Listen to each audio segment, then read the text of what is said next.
हल्के आसमानी रंग की वो गाड़ी एयरपोर्ट की तरफ जाने वाले रास्ते पर दौड़ रही थी। अगली नशिस्त पर दो अफराद बैठे थे। स्टीयरिंग व्हील पर दुबला पतला आदमी मौजूद था, लेकिन इसकी आंखों की चमक इस बात की गुमाजी कर रही थी कि वो अमली मैदान में बड़ा चुस्त व चालाक साबित होगा। इसके होंठों के दरमियान अध जला सिगरेट मौजूद था, जो आहिस्ता आहिस्ता धुआं दे रहा था। बराबर वाली सीट पर जो शख्स बैठा था वो दरमियाना कद और छरीरे जिस्म का मालिक था।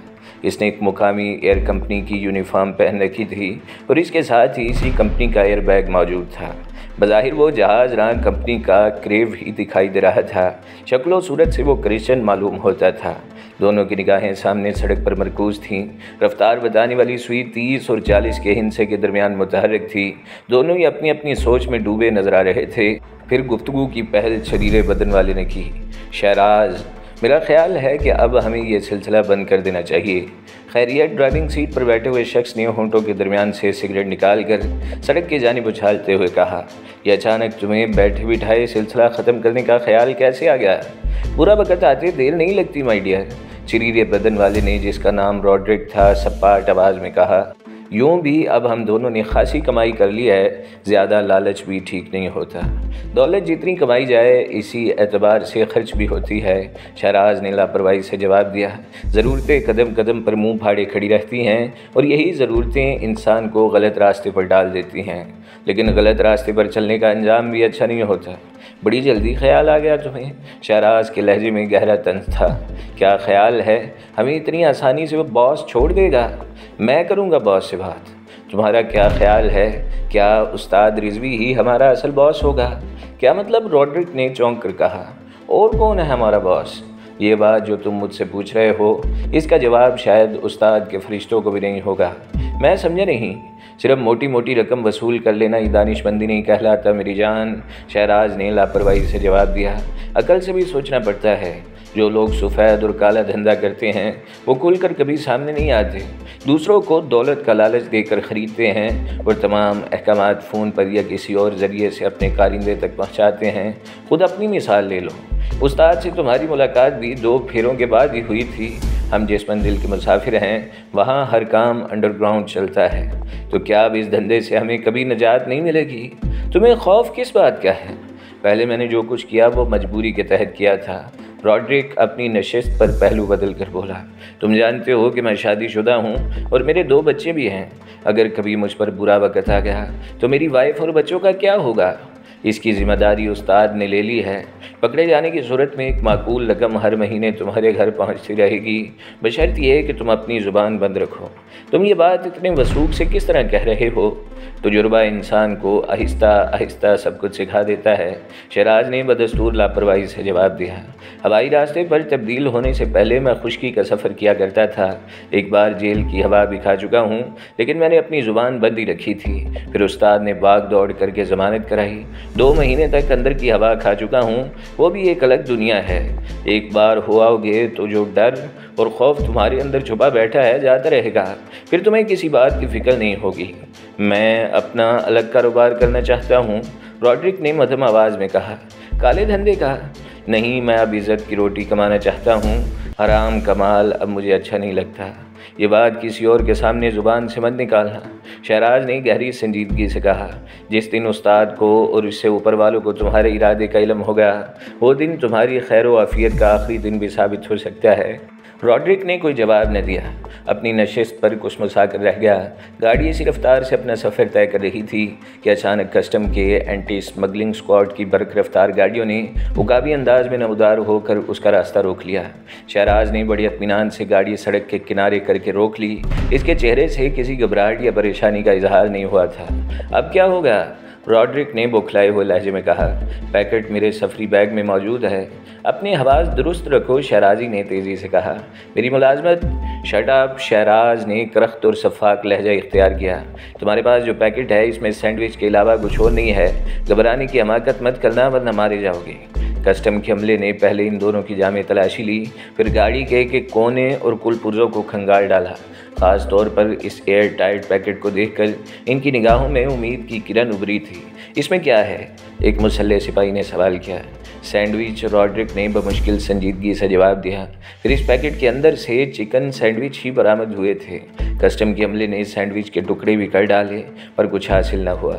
रॉड्रिक के चेहरे पर उलझन और परेशानी के मिले जुले तासरात नजर आ रहे थे, लेकिन शराज बदस्तूर लापरवाह नजर आ रहा था।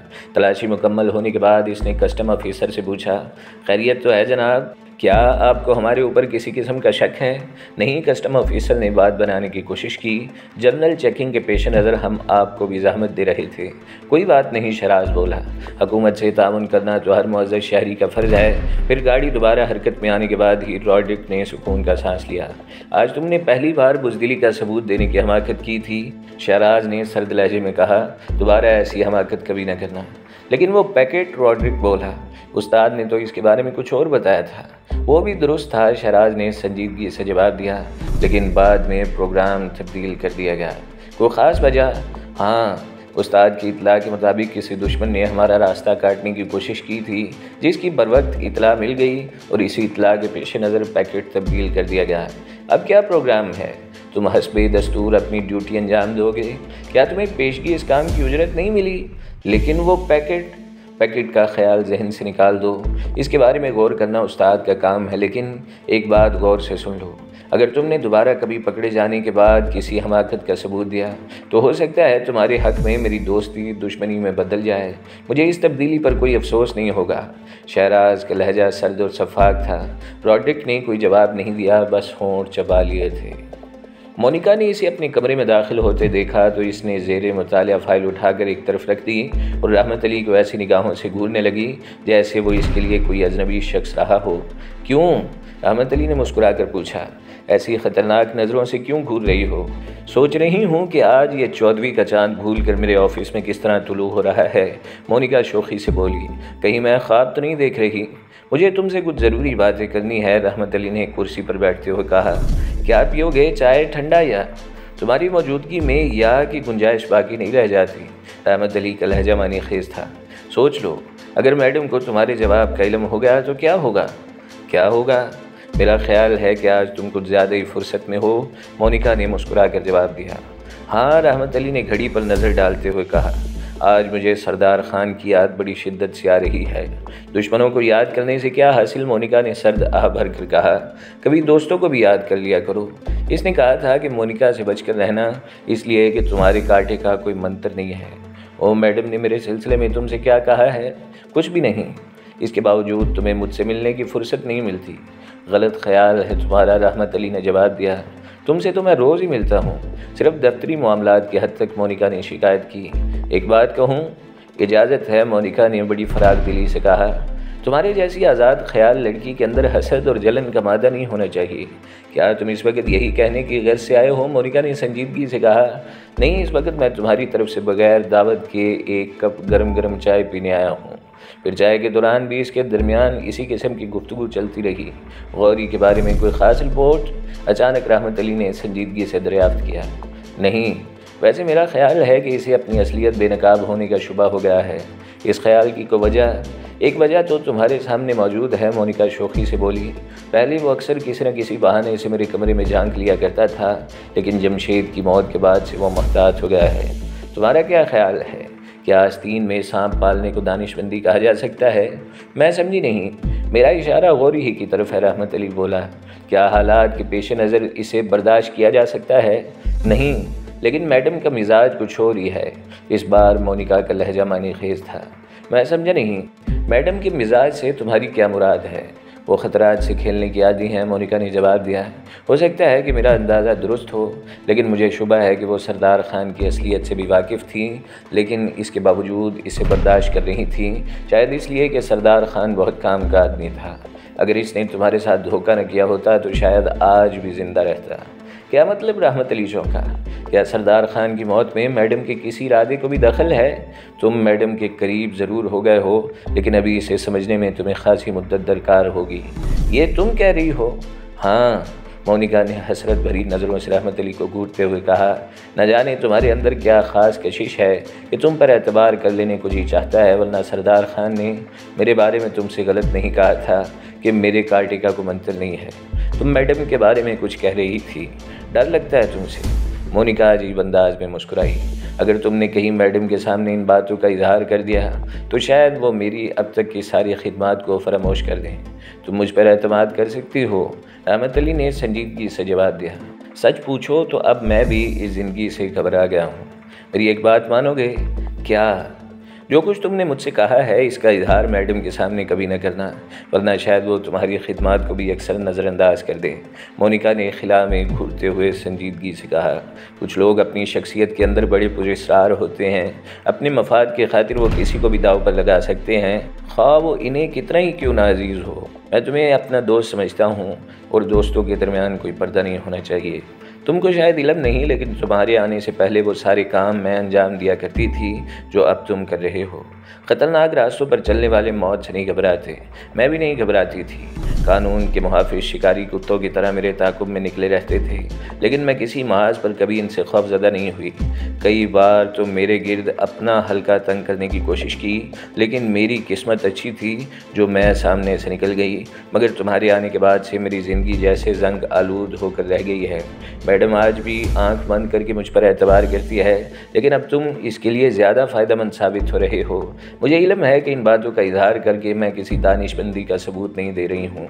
अगर मैडम को इन बातों की भनक भी मिल गई तो मेरा अंजाम मेरी तवक्का से भी ज़्यादा ख़तरनाक हो सकता है। लेकिन तुमने शायद मेरे ऊपर जादू कर दिया है।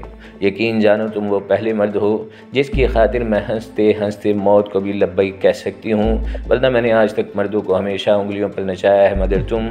मोनिका ने जज्बाती लहजे में कहा, तुम शायद जादूगर हो।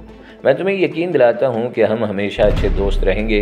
रहमत अली ने मुस्कुरा कर कहा, तुम उंगली पर नचाए बगैर भी मुझ पर एतबार कर सकती हो। मैं तुम्हारे यकीन को कभी ठेस पहुँचाने की कोशिश नहीं करूँगा। थैंक्स, मोनिका ने इसकी आंखों में झांकते हुए कहा, मगर एक बात का ख्याल रखना, मैडम को हमारी दोस्ती की भनक भी नहीं मिलनी चाहिए, इसलिए कि मैं जानती हूँ कि वो अपने और तुम्हारे दरमियान किसी और को बर्दाश्त नहीं करेगी। इनको भी नहीं जिनसे इनका लाखों का फ़ायदा है, और इनको भी नहीं जो इसके हम सफ़र भी हैं। आई सी, रहमत अली ने मौके से फ़ायदा उठाते हुए कहा, गोया तुम्हें बहुत कुछ मालूम है। शायद। एक बात बताओ, क्या तुम जानती हो कि पुरस्कार तंजीम का सरबराह कौन है? नहीं, मोनिका ने थोड़े तवक्कुफ़ और तामुल के बाद जवाब दिया। अंदाज़ ऐसा ही था जैसे वो इस सवाल के जवाब से कतराना चाहती हो। फिर इसने बड़ी खूबसूरती से गुफ्तगू का रुख बदलते हुए कहा, सरदार खान मैडम के लिए किसी नायाब और अनमोल हीरे से कम नहीं था, लेकिन इसने नाजों के साथ मेजर आतिफ़ के बंगले पर जाकर हमाकत ही की थी। इस हमाकत का अंजाम क्या निकला ये तुम भी जानते हो। ये तुम्हें अचानक मेजर आतिफ़ का ख्याल कैसे आ गया?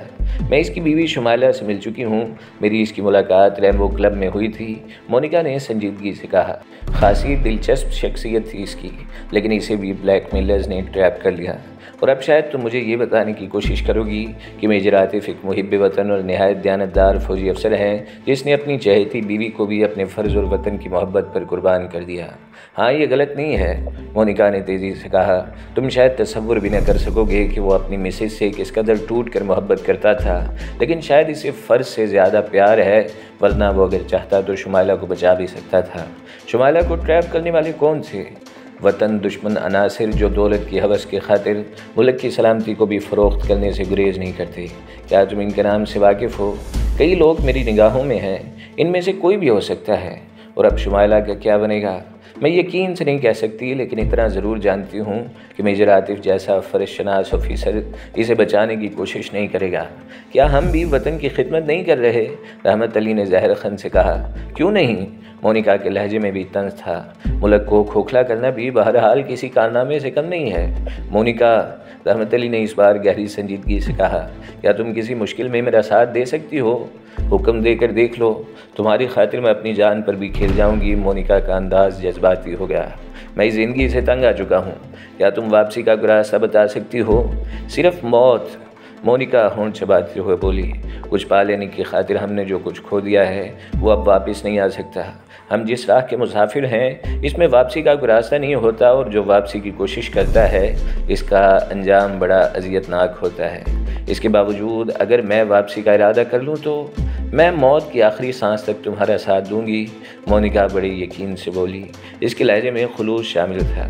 मेरी इतला के मुताबिक मैडम पर वाजिद और चीना ने कातिलाना हमला किया था, लेकिन मैडम ने मुझे जवाबी कार्रवाई से रोक दिया। आखिर क्यों? हो सकता है कि वो तुम्हें इन मामलात से अलग रखना चाहती हो। कोई वजह तुम अपने दिल से भी पूछ सकते हो। मोनिका मुस्कुराई। वाह, ये दो चीना ख़तरनाक किस्म के लोग हैं और तुम मैडम को अजीज़ हो।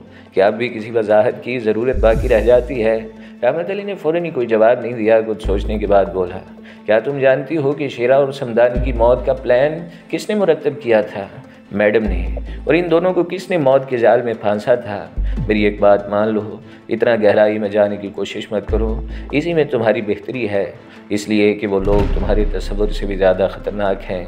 किसी को मौत के घाट उतारना इनके लिए एक दिलचस्प मशगले से ज़्यादा अहमियत नहीं रखता। तुम इनके नाम से वाकिफ़ हो? हाँ, लेकिन फ़िलहाल मैं इस सिलसिले में अपनी ज़ुबान बंदी रखूँगी। सबब, आज हमारी दोस्ती की इब्तदा हुई है। मोनिका ने रहमत अली की आंखों में झांकते हुए कहा, मैं इतनी जल्दी तुम्हें खोना नहीं चाहती। इन लोगों के नाम तो बता सकती हो जो मैडम के हमसफ़र हैं।